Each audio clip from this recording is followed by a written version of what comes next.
এই যে আমি এখানে পনিরটা বসিয়ে দিলাম। পনিরটা আমি হলুদ দেব না, কিন্তু নুন দিয়ে আর রিফাইন তেলের সঙ্গে ঘি দিয়ে সমানে সমানে ঘি আর রিফাইন তেল দিয়ে এটা ভাজবো। ভাজলে কি হয় জানো বন্ধুরা, পনিরের যে একটা সেন্ট আছে এটা খুব ভালো লাগে খেতে। আর না হলে যে পনিরের মধ্যে না একটা কীরকম একটা গন্ধ করে, কারণ ডাব্বার পনির তো যতই ফ্রেশ থাকুক না কেন, ডাব্বার পনির খাওয়াটা একটু ভেজে খাওয়াটাই আমি মনে করি ভালো।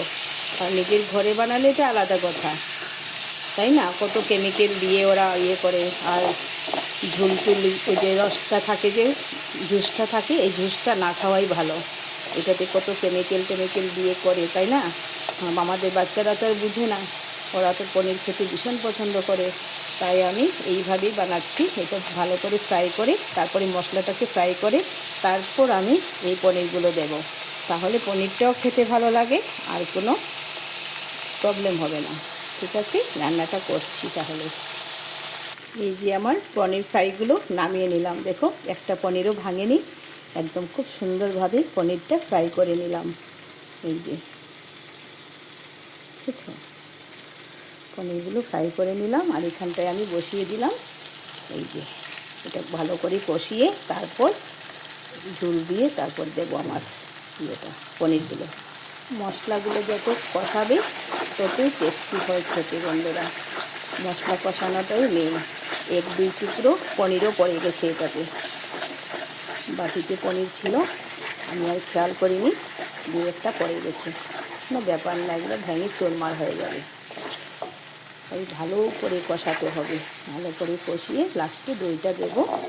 আর গরম মশলাটা দেবো না, ঘিটা দেবো।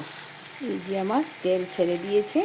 আর একটা কথা বলি, গরম জল দিলে যে না বন্ধুরা, রান্নার টেস্টই বেড়ে যায় আর খুব তাড়াতাড়ি রান্নাটা হয়ে যায়। এটি একটা একটা কি বলবো, আর ভীষণ ভালো লাগে আমার এইভাবে রান্না করতে।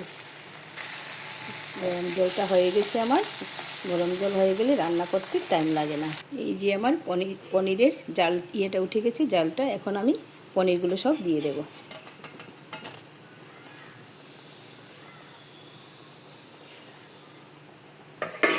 সবগুলো পনির দিয়ে দিলাম। এই যে এই দই পনিরটা খেতে না বন্ধুরা কি বলবো, রুটির সঙ্গে তো মানে কি বলবো, একদম জমিয়ে দিয়ে করো, ভীষণ ভালো লাগে।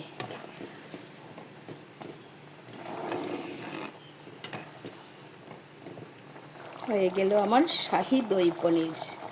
এই যে একটুখানি ঘি দেবো, আগেও ঘি দিয়েছি আর এখনও দিচ্ছি, কারণ এটা হয়েছে ঘিয়ের ফ্লেভার হলে খুব ভালো লাগে খেতে। আর এলাচ টেলাচ তো পড়েছে, মানে ভীষণ মানে কি বলবো, আর হেভি হবে খেতে। গরম গরম পোলাও, ভাতে সব কিছুতেই যায়, সব কিছুতেই ভালো লাগে খেতে। ঠিক আছে বন্ধুরা, তাহলে এইখানটায় রাখলাম। আমার দই পনির রেডি।